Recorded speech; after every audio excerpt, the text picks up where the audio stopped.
paciente con algunos problemas, después puedan entender cuando revisan el libro, los artículos o la información adicional que podrían tener. A ver, atentos todos. Ya saben que si tienen que hacer algo con su celular, con sus equipos electrónicos, son libres de salir, de hacerlo afuera y después regresar cuando ya terminan de hacer todas sus cosas. No se me distraigan. Vamos a avanzar rápido, vamos a acabar. ¿Hasta qué hora tenemos? 9:30, ¿no? Vamos a acabar temprano. Enfermedades. Antes de esto, ¿teníamos algún pendiente? Alexa, ¿cuánto Alexa? ¿Tenemos algún pendiente, algo en la teoría? No.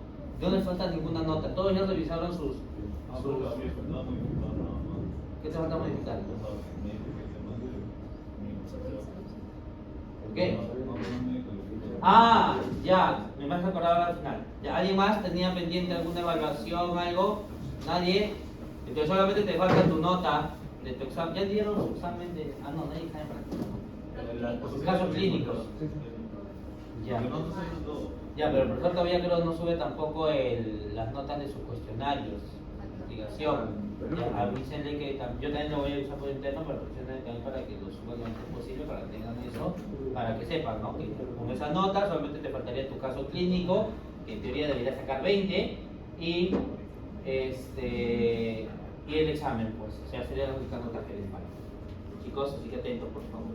Enfermedades multifactoriales.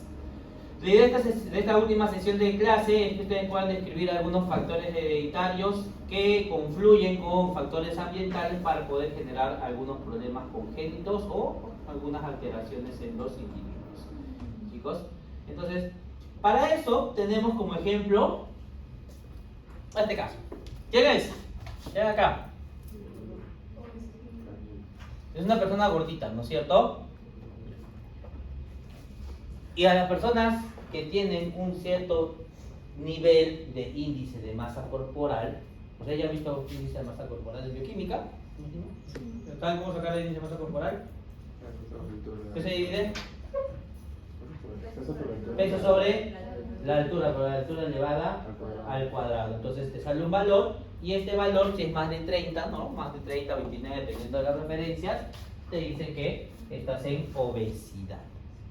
La obesidad puede acarrear muchos otros problemas, entre ellos diabetes tipo 2. No siempre, ¿ah?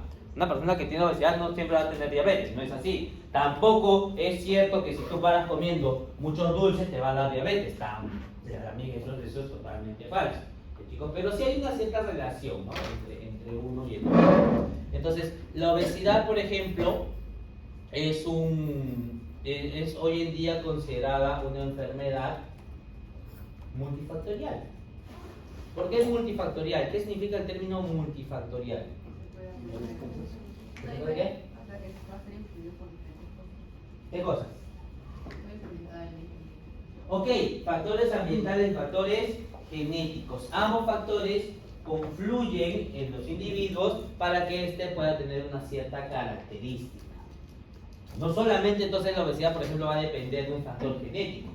Pero si mis padres son gorditos, no quiere decir que yo también sea gordito. Y viceversa, ¿no? Si mis padres son flaquitos, no quiere decir que yo también sea flaquito.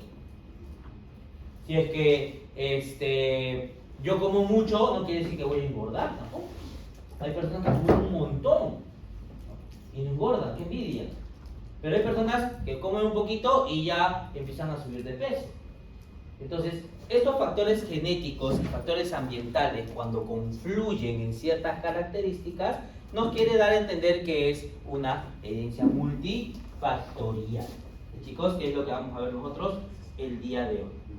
Entonces, normalmente lo que hemos estado viendo es esto de acá, ¿no es cierto? Algunas alteraciones genéticas, ¿no?, generan enfermedades. Esas son las enfermedades monogénicas. ¿Qué quiere decir eso?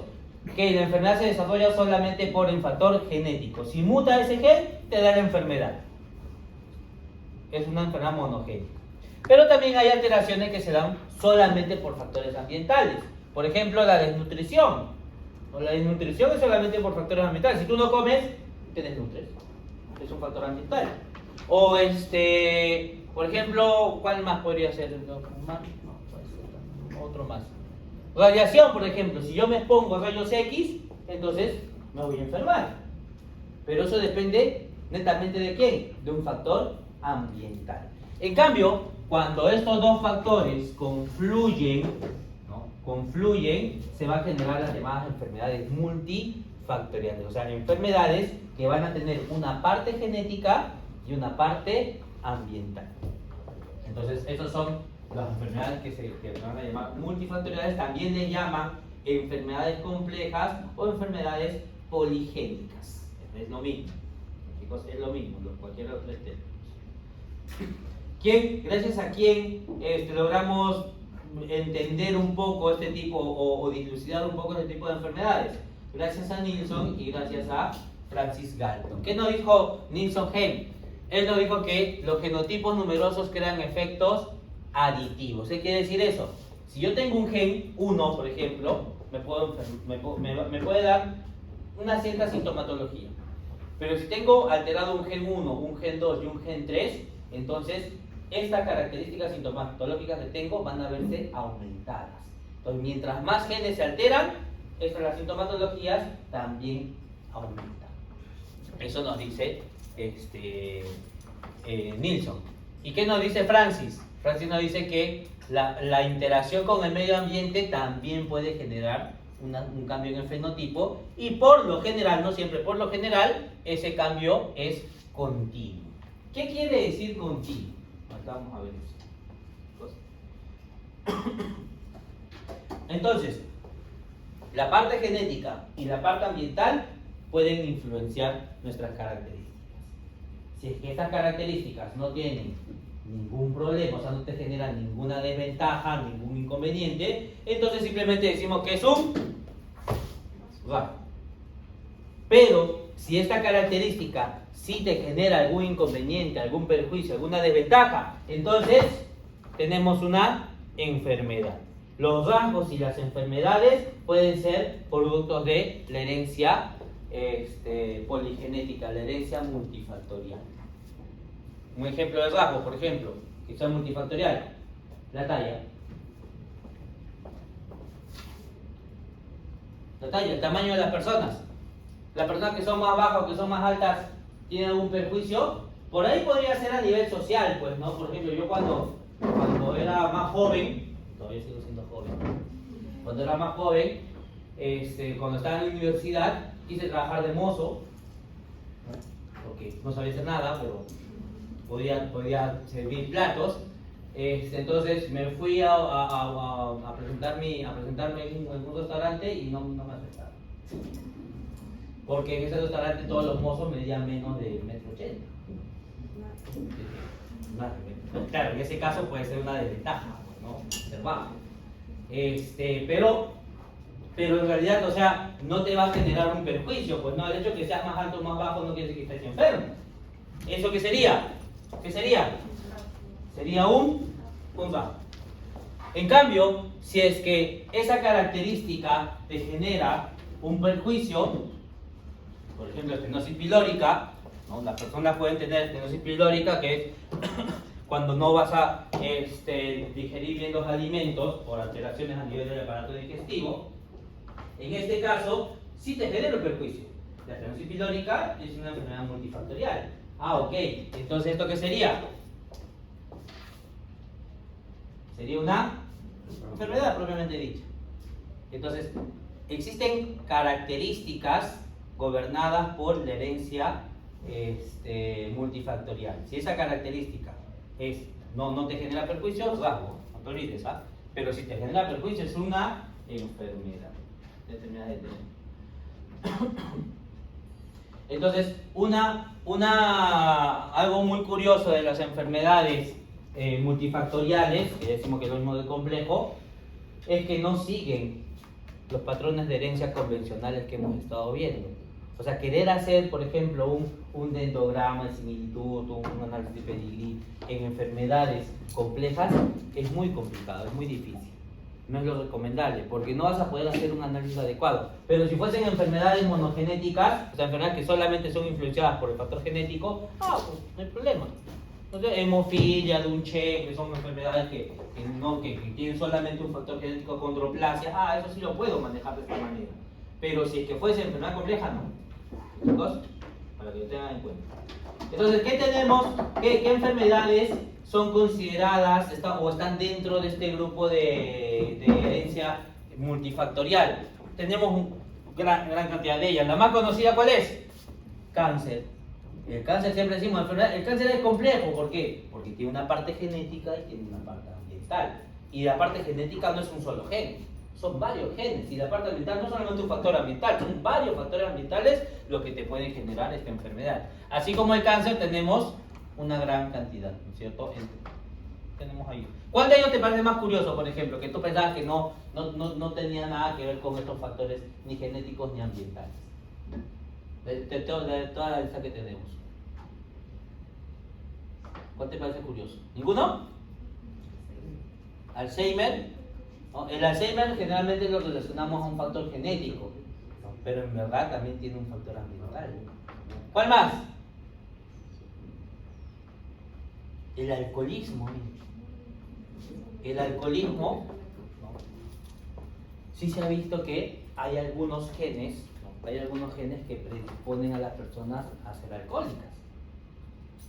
Pero no quiere decir que si tienes ese gen, de todas maneras vas a ser alcohólico, no. Si tienes ese gen, tienes mayor predisposición a ser alcohólico. Si tú tienes el gen, por ejemplo, y te tomas un vasito de cerveza, ya te secas toda la caja después, ¿no? Porque estás predispuesta a hacer eso. Pero las personas que no tienen esos genes, toman, no pasa nada. Chicos, pero ojo, no es un solo gen, y no quiere decir que si tienes el gen alterado, de todas maneras vas a ser alcohólico. No. O sea, porque hay un factor genético y un factor ambiental. La migraña, por ejemplo. ¿Quién es la que sufre migraña? Levanten la mano. 1, 2, 3. La que hasta el momento se ha reconocido, porque más adelante puede que tengas también. Y es muy común hoy en día. El asma, las alergias, bueno, ahí tenemos varios casos que ya lo pueden leer ustedes. Habíamos mencionado que muchas de estas enfermedades o herencias multifactoriales respetan un fenotipo continuo. ¿Qué es continuo? ¿Ustedes han llevado estadística? ¿Sí? ¿En qué ciclo llevaron estadística? En segundo ciclo han llevado estadística. Y ahí vieron estos casos de distribuciones normales, distribuciones no normales. ¿Vieron estos casos? Algunos dicen que sí, otros que no. De acuerdo. Los modelos normales nos indican que la distribución de ciertas cosas, por decirlo de manera general, ciertas características en este caso, van a tener una forma de campana, donde la gran mayoría va a estar dentro del grupo promedio y los extremos siempre son menos frecuentes. Ejemplo clásico, ustedes miren, todos, vengan a frente. Todos, párense, vayan a frente. Van a evidenciar que efectivamente hay características continuas muy comunes en nuestra sociedad. Vayan todos a frente, todos.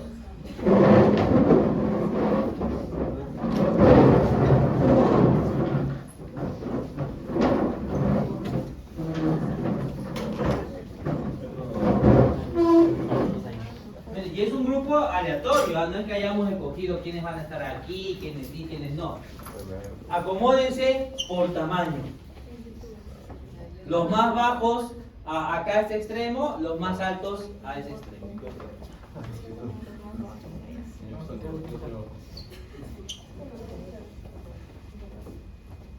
¿Cómo se mueven?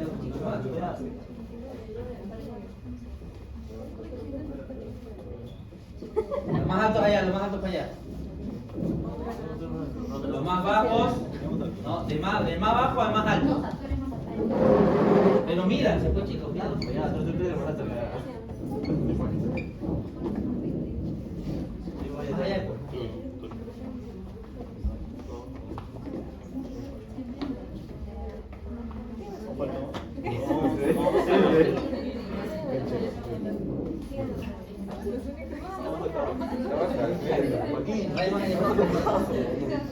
Eso, debajo del todo. Y ahora sí. Tiene espacio acá.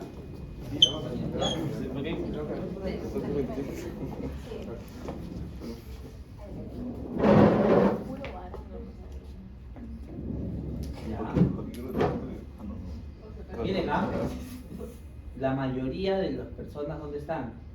En este grupo. En este grupo, inclusive hasta acá se llega. ¿Cómo la mayoría? O sea, la mayoría de las personas tienen una talla promedio. Solamente algunos cuantos son más altos, ¿no es cierto?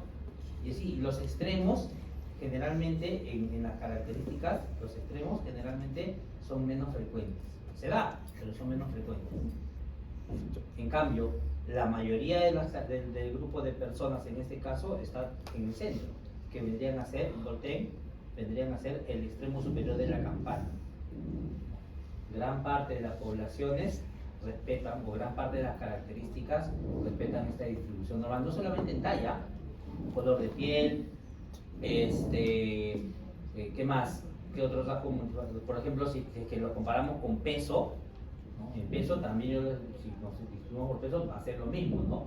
Personas más, con menos peso, con más peso, y las personas promedio van a estar también en el centro. Chicos, entonces en las características de distribución normal, que tiene distribución normal, donde se respeta esta campana, la llamada campana de Gauss, la parte central, ¿a qué hace referencia? A las características promedios, ¿no es cierto? Y los extremos son las menos frecuentes. Son características, no más extremas, pero menos frecuentes. Las más frecuentes es la parte media. ¿Sí, chicos? ¿No? Y es un grupo aleatorio, ¿ah? Es un grupo aleatorio y siempre se va a respetar. Bueno, normalmente se respeta este tipo de distribución. Vamos a hacer.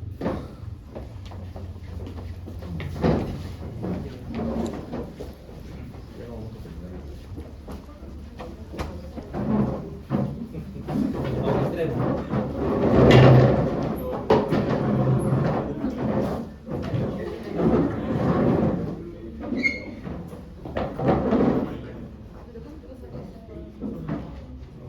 ¿Se entendió la distribución normal? Chicos, esa es una distribución normal. No se olviden, las distribuciones normales siempre están asociadas a la llamada campana de Gauss. Chicos, a esta campana que vemos nosotros. En cambio, si tuviésemos un gráfico diferente,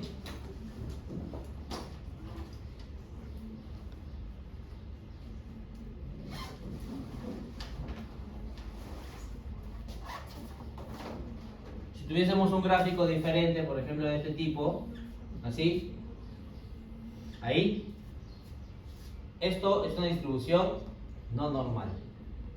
O el otro, ¿no? El otro caso que podría ser así, y viene así, ahí, también es una distribución no normal.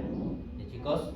En estadística se usa bastante este tipo de distribuciones para poder plantear los análisis que se quisieran hacer. Cuando ustedes, por ejemplo, quieran hacer un trabajo de tesis, muchas veces van a tener que recurrir a este tipo de datos para poder saber qué tipo de análisis estadístico voy a aplicarle a mis datos. Normalmente se respeta esto, pero no siempre. Chico, porque si es que este es el caso, entonces hay que plantear otros tipos de análisis estadísticos. Entonces, en genética también se respeta con la matemática, ¿no? La mayoría de las enfermedades multifactoriales respetan esta distribución normal. No todas, no todas. Algunas están en estos grupos, distribución anormales, pero la mayoría está allá. Entonces, a partir de esta distribución normal es que en genética aplicamos el término el umbral de riesgo. Entonces, el umbral de riesgo es la confluencia de la predisposición genética con la predisposición ambiental para generar una enfermedad. Entonces estamos acá en este grupo de las enfermedades, que es lo que nos interesa, pues, ¿no? Entonces,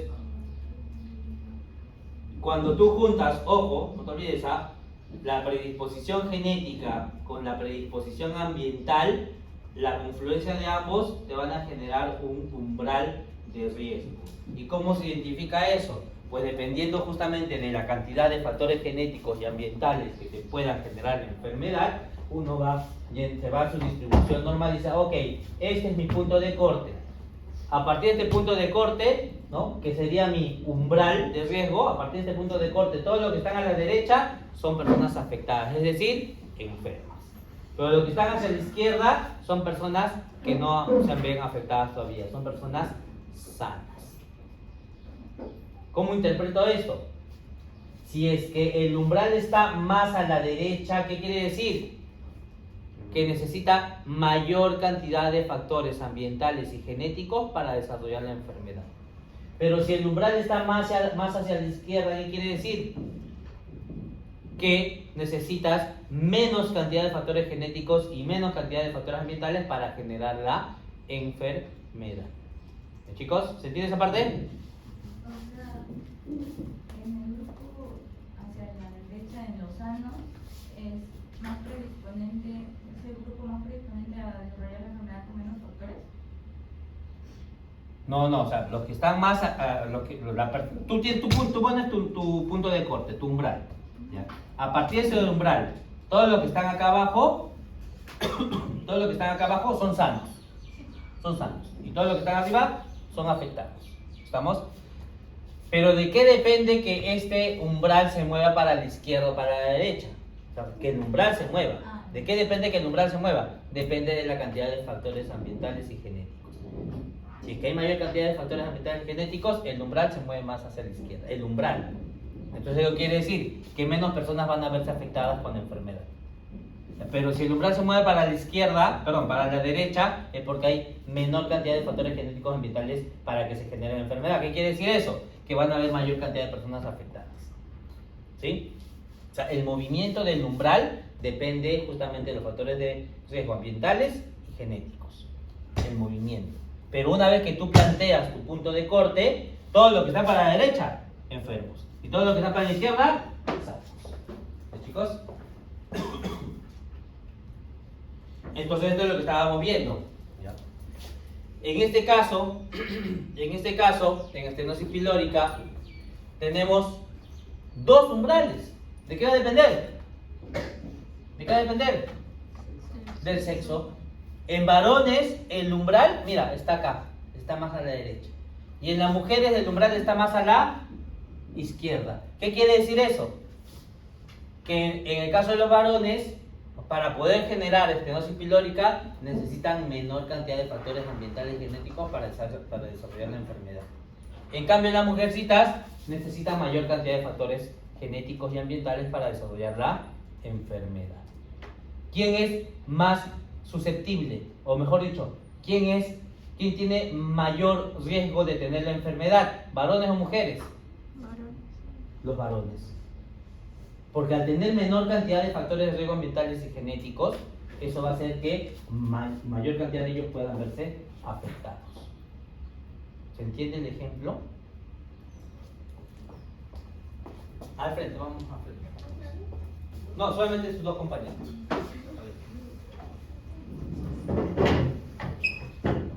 Funciona de la siguiente manera. Miren, para este caso, supongamos que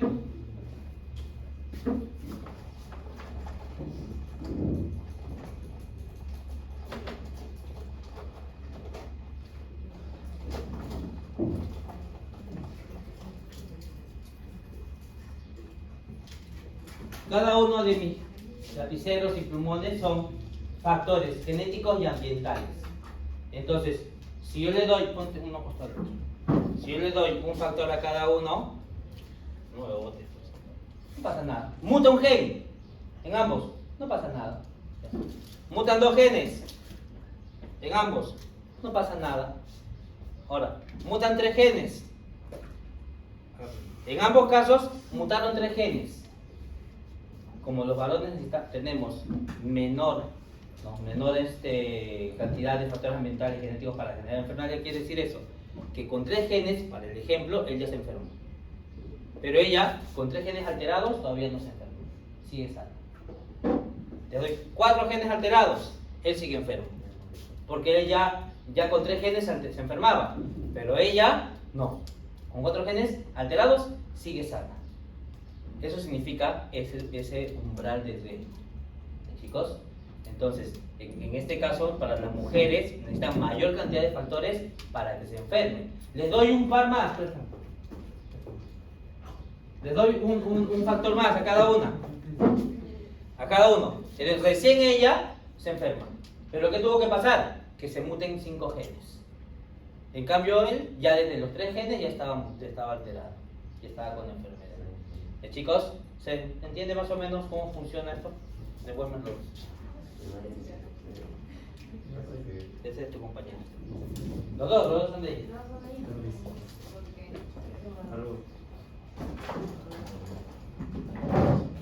Es por eso, miren, que la prevalencia de la estenosis pilórica en varones es 1 cada 200. En cambio, en las mujeres es 1 cada 1000. ¿Qué quiere decir esto? Que cada 200 varones, uno se enferma con estenosis pilórica. En cambio, en las mujeres, de cada 1000 mujeres, una se enferma con estenosis pilórica. ¿Dónde es más frecuente? ¿En las mujeres? En los varones es más frecuente. ¿No es cierto? En los varones es más frecuente. ¿Por qué? Porque ellos tienen mayor riesgo de enfermarse. Miren, acá hay mayor cantidad de varones enfermarse.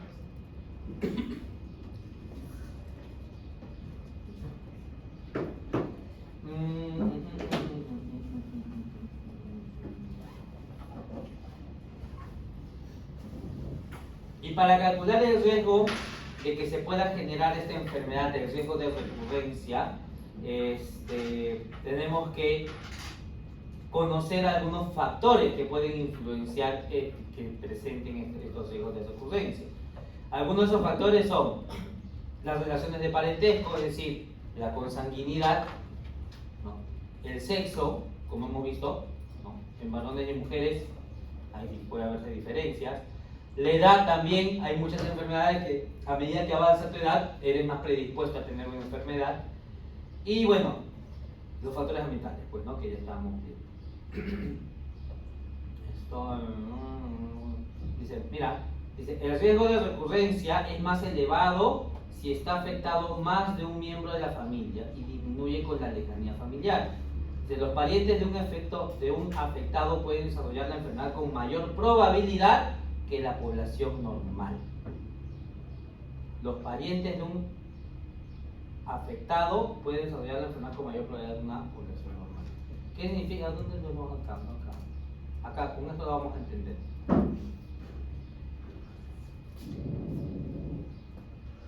Le dice, si la condición es más común en un sexo, entonces los parientes del individuo afectado del sexo menos frecuente tendrán mayor riesgo de desarrollar la enfermedad.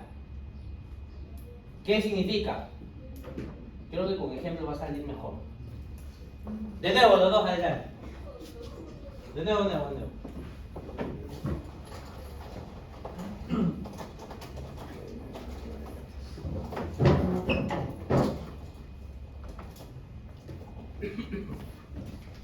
Le vamos a dar sus 3 factores, ¿ya? Cada uno. Con 3, ¿él se afectaba? Sí. ¿Ella se afectaba? No. Ahora cada uno pon tu costado. Cada uno va a tener sus hijos. ¿Ya? Y va a tener un varoncito y una mujercita.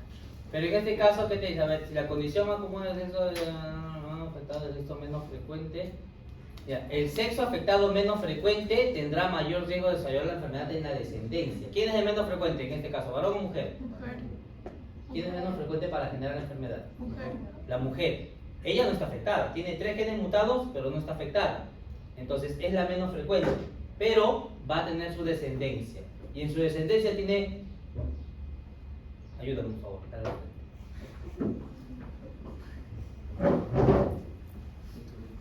En su descendencia va a tener un varoncito. Y le va a ceder sus 3 genes alterados a su hijo. ¿Y su hijo cómo sale? Enfermo, ¿no es cierto? Ella estaba sana, pero él sale enfermo. ¿Se entiende? ¿Sí? Entonces, de esa manera... No sé para qué te saqué. Entonces, de esa manera... A eso se... ¿Por qué se sienta? Todavía no siente. Creo que le falta algo más.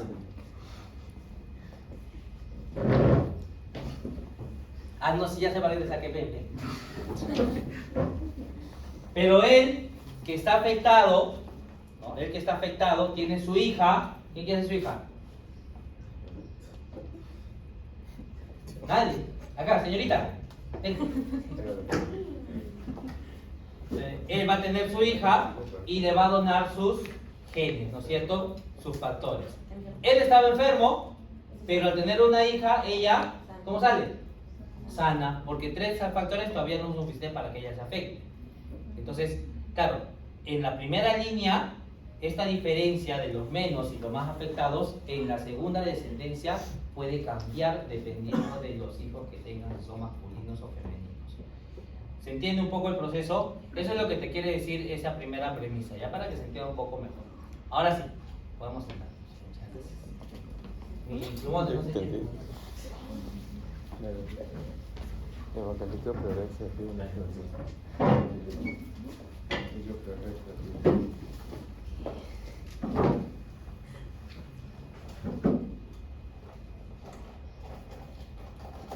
Por eso acá te dan los números, ¿no? Un varón afectado, ¿quién tiene mayor cantidad de hijos? Perdón, cuando tiene hijos, ¿quién se va a ver más afectado? ¿Las niñas o los niños? Si el varón está afectado, los varones, sus hijos varones van a verse más afectados que sus hijas mujeres, porque hemos visto que las hijas mujeres no se afectan mucho. El ejemplo que damos, compañero, él estaba afectado y su hija no. Ah, ok, entonces el menor porcentaje de hijas va a ser afectado. En cambio, la mujer es al revés, ¿no? Si la mujer tiene su descendencia, la mayor cantidad de personas afectadas van a ser los varones y las hijas menos afectadas. Listo.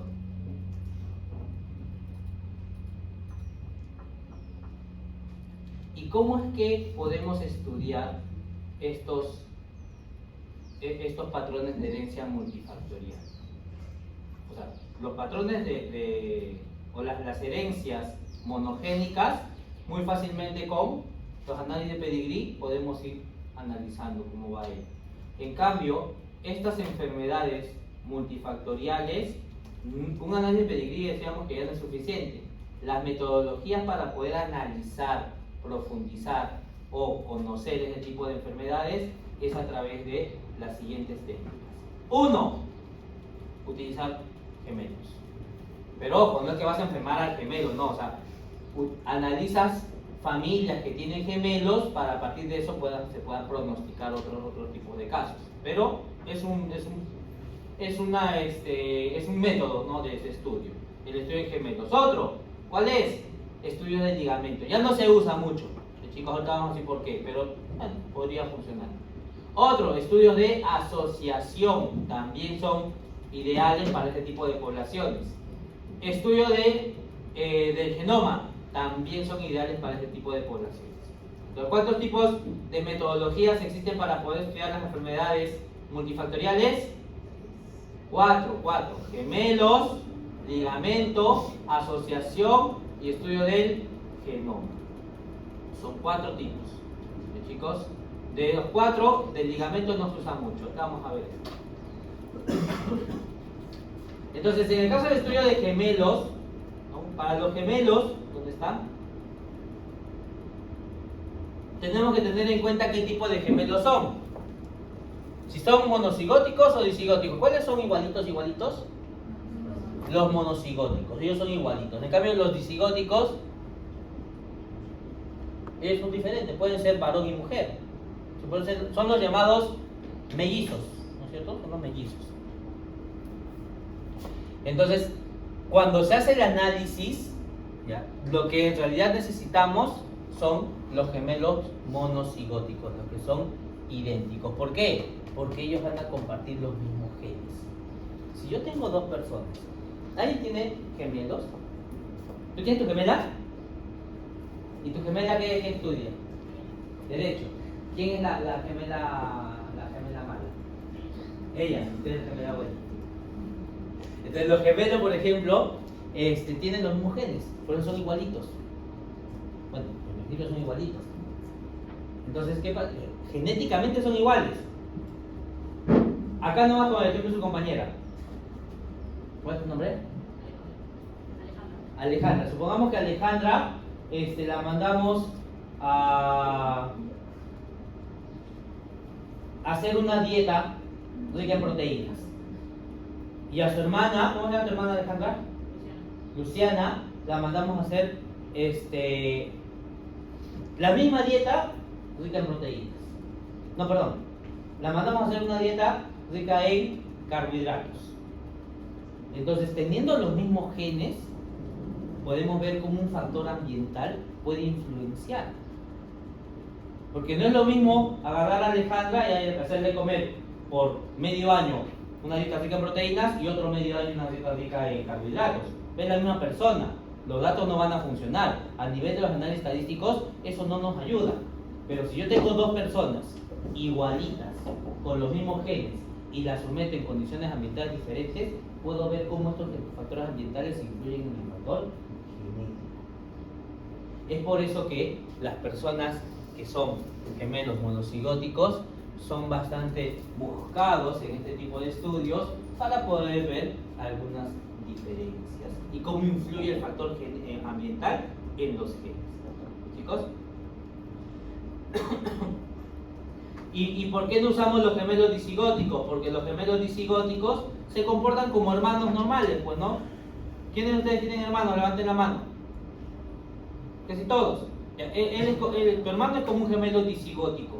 En los gemelos disigóticos sus genes no son iguales, son diferentes. Es como tener un hermano, entonces ahí no funciona mucho este tipo de estudios. Chicos, a ver, ¿qué más? ¿Qué más nos importa acá?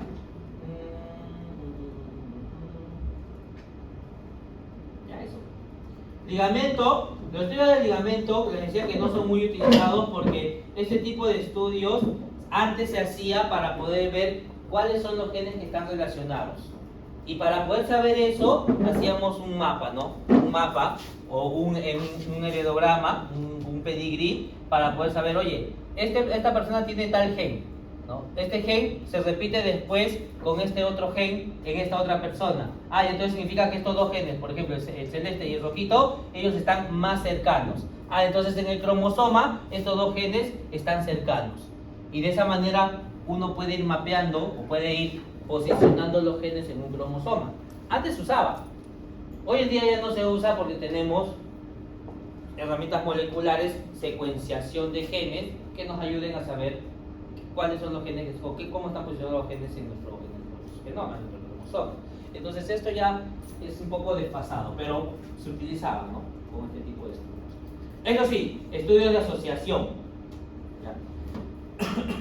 En los estudios de asociación, ¿qué es lo que normalmente hacemos? Tú agarras un grupo control y un grupo problema. En ambos casos, tú vas a tener genes similares, Por ejemplo, acá, ¿cuál se repite? El 2... ¿Dónde está? ¿Cuál se repite? A4, ¿dónde está? A6, A5, A2. A2 a 6. A2 a 6, A2, ¿dónde está el A2? A2 a 6, A2 a 6, ahí está. Entonces miren, en ambos grupos se van a repetir algunos genes, por ejemplo el A2 a 6, acá el A2 a 6, en el grupo control y en el grupo problema. Entonces, eso es lo que buscamos en un estudio de asociación, ¿no? Que varias personas de un grupo de personas, algunas que funcionen como control, tengan esos genes, las otras personas no tengan esos genes o también tengan esos genes y ver cómo se está expresando de manera diferenciada. No solamente con genes, pueden ser factores ambientales. Puedo usar, por ejemplo, si yo quiero analizar, ¿qué sería? Supongamos cáncer a la lengua.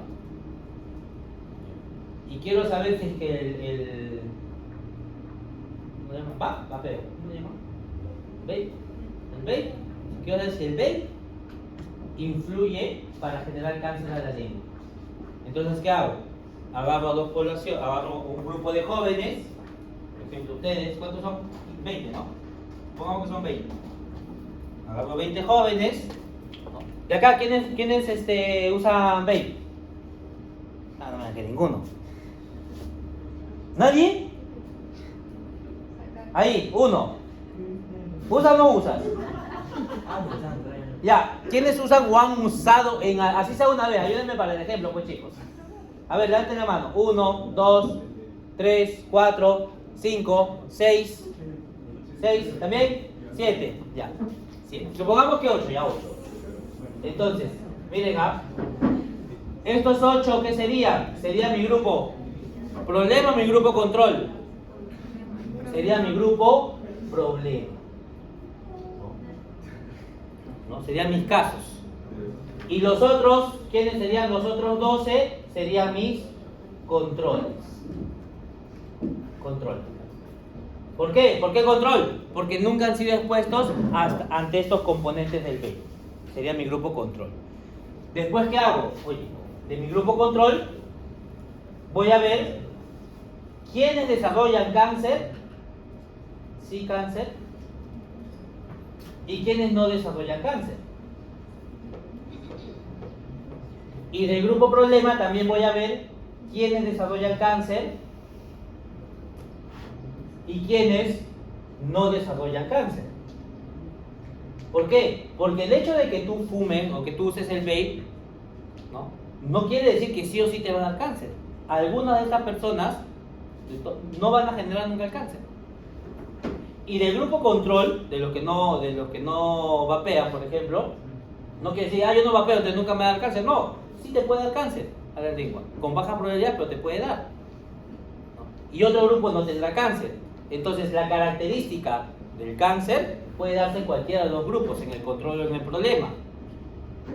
Entonces, ¿qué es lo que hago? Hago mi tabla de 2x2, 2x2, pongo acá los que fuman, los que no fuman, no, los que vapean, ¿no? Vapean, los que no vapean, los que presentan cáncer y los que no presentan cáncer. Entonces tengo acá ciertas frecuencias y esto de acá, ¿qué hago? Lo analizo a nivel estadístico por un estudio de asociación. Y de esa manera, a nivel de análisis estadístico, yo puedo decir, oye, el desarrollo del cáncer sí está influenciado por el vapeo. O, si me sale, dependiendo del análisis estadístico, ¿no? Me puede decir que el desarrollo del cáncer no tiene asociación con el vapeo. O sea, no está influenciado por este factor ambiental. ¿Sí, chicos? ¿Y por qué acá sí? ¿Por qué las personas que nunca han vapeado, algunos sí pueden tener cáncer a la lengua? ¿Por qué? Porque también hay un factor genético. No solamente depende del factor ambiental. Chicos, entonces este tipo de análisis también se usa en lo que son herencia multifactorial.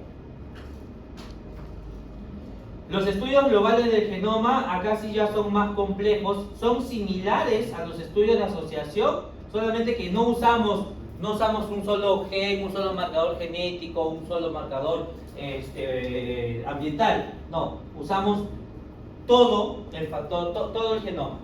O sea, analizamos gran cantidad de genes, ¿no?, relacionados a una cierta enfermedad y eso lo asociamos con ciertos factores ambientales. Es como hacer un análisis de asociación pero elevado a la potencia, ¿sí, chicos? Y para esto se usa, para este tipo de análisis, normalmente la técnica que se usa son los chips de ADN, que ya creo que lo hemos mencionado antes, ¿no?, los arrays de ADN. Son bastante ideales para hacer este tipo de estudios globales del genoma.